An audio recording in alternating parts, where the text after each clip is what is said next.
The experiment was not over. In fact, it had only just begun. Years after Daniel disappeared, Dry Hollow became even quieter. The kind of quiet that made visitors uncomfortable without knowing why. Cars slowed when they entered town, as if the air itself pressed against them. Conversations seemed softer. Even children laughed less.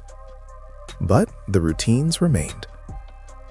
At 6 a.m., curtains opened. At 6:03, coffee brewed. At 7:12, the school bell rang. At 10:12, the mail truck arrived. The dog barked. The same dog, always the same. Only now, sometimes, the dog stopped barking mid-sound, as if it had forgotten what it was doing. And then it would continue. In 2022, a young woman named Rebecca Hale moved to Dry Hollow. She had no idea why she chose it. She later told herself it was because of the low rent, the quiet, the safety. But on her first night, she dreamed of a bridge, a long, narrow bridge over dark water, and an old man standing in the middle. When she woke up, she felt an overwhelming sadness, as if she had forgotten something important, something she had never known. Rebecca worked remotely. She spent most of her days alone. This gave her time to notice things others ignored, like the silence between sounds. She noticed that there were no random noises in Dry Hollow, no sudden crashes, no distant sirens, no dogs barking at night. Everything had a reason. Everything had a pattern. Even the wind. One afternoon, she met a man at the grocery store. He looked tired, older than his age. He stared at her as if he had been waiting. "Are you new?" he asked. "Yes." He hesitated. "Leave." She laughed nervously. "Why?" He opened his mouth, but a woman nearby dropped a jar. The sound echoed unnaturally loud. When Rebecca turned back, the man had walked away. That night, she dreamed again of the bridge. This time, the old man spoke. "You are not supposed to be here." She woke up at exactly 2:17 a.m. Every porch light in town was on. She got out of bed and looked through the window. The street was empty, but she felt watched, not from outside, from above. The next day, she asked around. No one remembered the man, except one child. "He used to sit near the bridge," the boy said, "but he got taken." "Taken where?" The boy shrugged. "Away." The word felt heavy. Rebecca began to research. Dry Hollow had almost no digital history. Records stopped, files were incomplete, photos were missing. It was as if the town existed only in the present.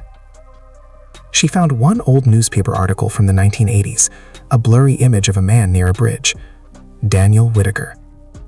The caption read, "Local resident raises concerns." The article ended abruptly. No follow-up. Rebecca became obsessed. Weeks passed. She mapped routines. She wrote times. She compared days. She noticed that Tuesdays were slightly different. People walked slower. Conversations lasted longer.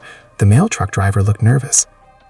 She also noticed that once a month, a black car drove through town at night. No license plate, no headlights. After each visit, someone changed. Not visibly, but subtly. A teacher forgot a student's name. A cashier repeated the same sentence all day. A woman stopped waving to neighbors. They were being adjusted. One evening, Rebecca followed the black car. It drove toward the bridge, the same bridge from her dreams. The road felt longer than it should have been. The sky seemed darker, the air heavier. The car stopped in the middle. Rebecca parked far away and walked. As she approached, she saw figures. Tall, still, watching. Not human, but not completely unfamiliar either. She felt no fear, only sadness, as if she had been here before. One of the figures turned. "You should not see this," they said. The voice was calm, not threatening, almost gentle.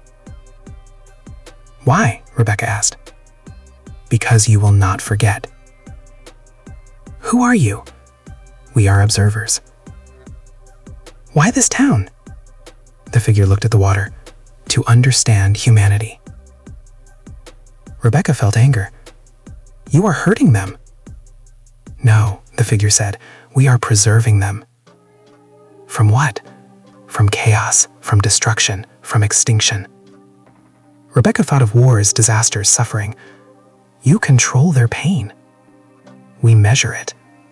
"That's cruel." "It is necessary." She pointed at the town behind her. "They are prisoners.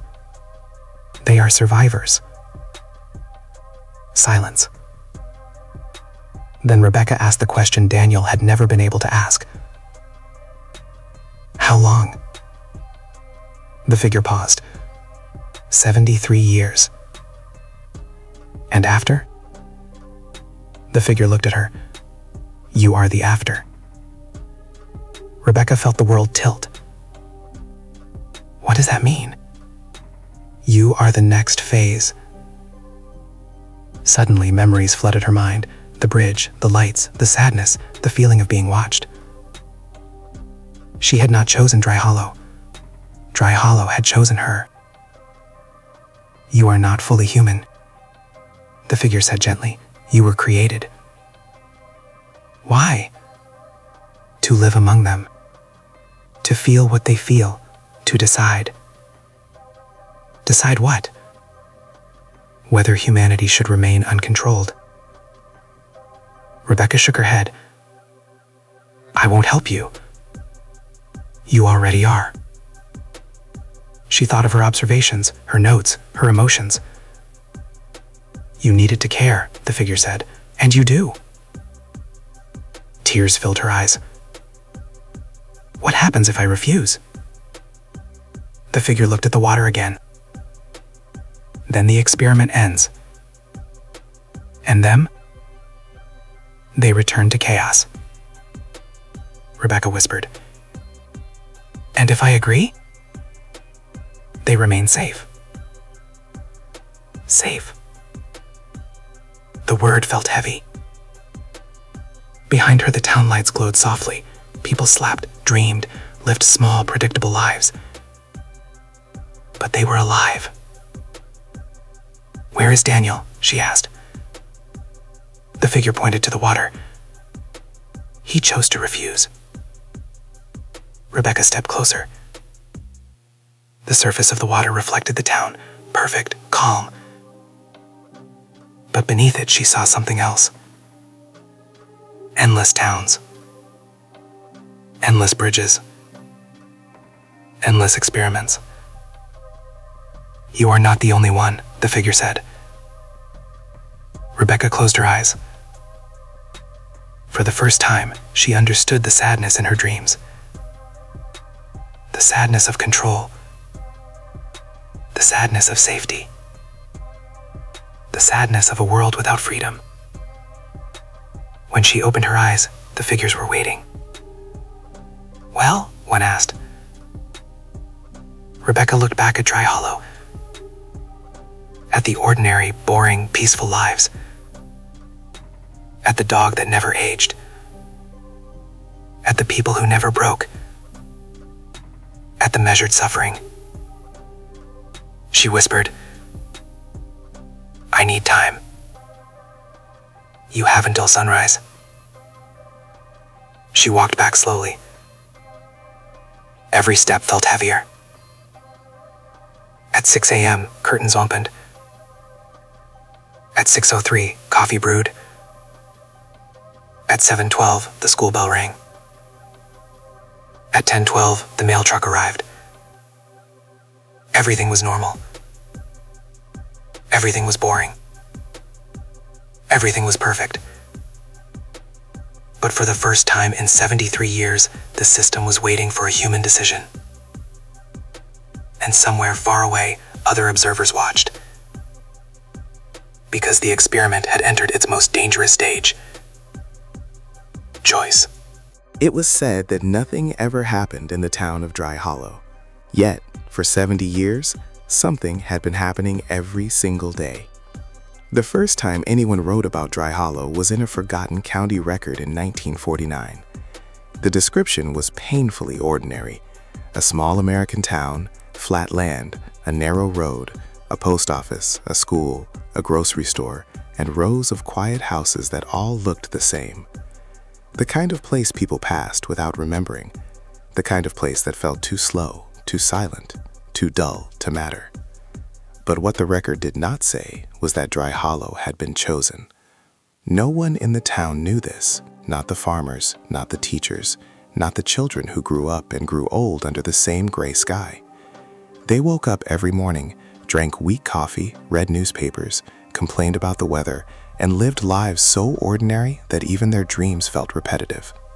Days stretched into months, months into years, and years into decades without anything extraordinary. Except for the watchers. Every morning at 6 a.m., the town came alive in the same predictable rhythm. Old Mr. Hargrove opened his curtains. The Miller family's dog barked at nothing. The school bell rang exactly 3 times. The mail truck arrived at 10:12 a.m. sharp. Even the wind seemed to blow with discipline. The residents thought this was normal. Routine, stability, comfort. They never asked why. In 1953, a new family moved into Dry Hollow, the Whitakers, a father, a mother, and a quiet boy named Daniel. Their arrival did not cause excitement. New people came and went. No one stayed long except those who were born there. But Daniel noticed things. He noticed that the clocks in town never drifted, not by seconds, not by years. He noticed that people repeated the same conversations months apart. He noticed that the same car passed the same corner every Thursday at the same minute. He told his mother once, "It feels like everyone is pretending," he said. She laughed. "Pretending what?" "I don't know, just pretending." She told him to stop thinking too much. Daniel grew older. He stopped talking about it, but he never stopped watching. In 1961, something unusual happened. The town experienced its first and only blackout. For exactly 7 minutes, every light went out. The school stopped, the grocery store closed, the traffic froze.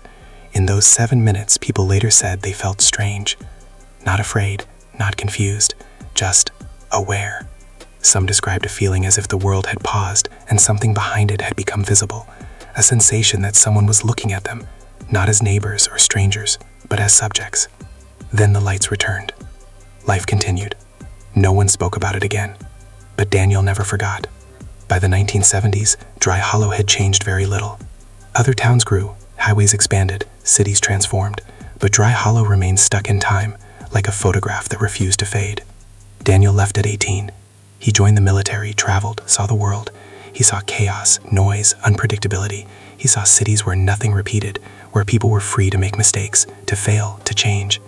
And that was when he realized Dry Hollow had no mistakes. When he returned 20 years later, his parents had not aged as much as they should have. The grocery store owners still used the same phrases, the same songs played on the same days in the diner. And the dog, the Miller family's dog, it was still barking. The same bark, the same tone, the same morning. The dog should have been long dead. Daniel did not sleep that night. He walked through the town. He listened. He waited. At 2:17 a.m., every porch light turned on at once. No one came outside. But he felt it again. That awareness. The next morning, he asked questions. No one answered. They smiled. They changed subjects. They told him he was imagining things. But one old woman stopped him as he left the post office. "You noticed too," she whispered. Her name was Eleanor Price. She had lived in Dry Hollow her entire life. She told him she had once tried to leave. Every road out of town brought her back to the same bridge. Every bus broke down. Every train was delayed. "It doesn't want us to go," she said. "What is it?" Daniel asked. She shook her head. "I don't know, but I know we are not alone." She died 2 days later. Officially, it was a stroke. Unofficially, Daniel saw the black car parked near her house the night before. No license plate, no sound. From that moment, Daniel began to document everything. Patterns, times, conversations, weather, movements. Years passed. He found something terrifying.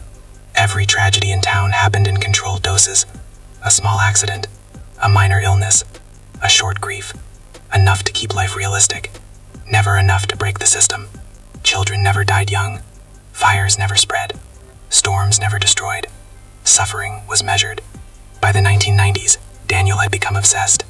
People called him strange. Some avoided him. Others pitied him. But a few started to listen. He formed a small group: teachers, mechanics, a nurse. They compared memories. They discovered that some events had happened twice, identical. They realized the town was not only controlled, it was adjusted. In 1997, they tried to escape together. 4 cars, 8 people. They drove all night. At sunrise, they arrived back in Dry Hollow. The same bridge, the same road. One member of the group disappeared that week. No record, no trace. The others stopped talking, except Daniel. He became quieter, more careful. He spoke less. He watched more. He waited. In 2008, something changed. The mail arrived late. Only 3 minutes. But in Dry Hollow, 3 minutes was an earthquake. People felt uneasy. The dog barked differently. The wind shifted. Daniel knew this was an error. For the first time, the system had failed. That night, he saw lights in the sky. Silent. Motionless. Watching. He realized then that Dry Hollow was not a prison. It was an experiment. And they were reaching the end. In 2019, Daniel disappeared. The town did not react. Life continued. But small cracks appeared. Conversations broke rhythm. Weather became unpredictable. New people arrived who asked questions. The watchers were losing control. Today, Dry Hollow still exists. Most Americans have never heard of it. It is not on tourist maps. It does not appear in news. But sometimes, travelers report strange things. Identical streets. People who repeat sentences. Dogs that never age. And occasionally, someone claims they met an old man near the bridge. A man who warns them quietly. If you feel that nothing is happening, that your life is too predictable, too controlled, too ordinary, then look closer. Because the most boring places are where the most important experiments are hidden. No one knows whether Daniel is alive. But every morning at 6 a.m., in Dry Hollow, someone opens their curtains. And somewhere, far away, someone writes down the time, and watches, and waits. The town remains painfully, perfectly, unbelievably boring, which is exactly why it is so terrifying. And the experiment is not over.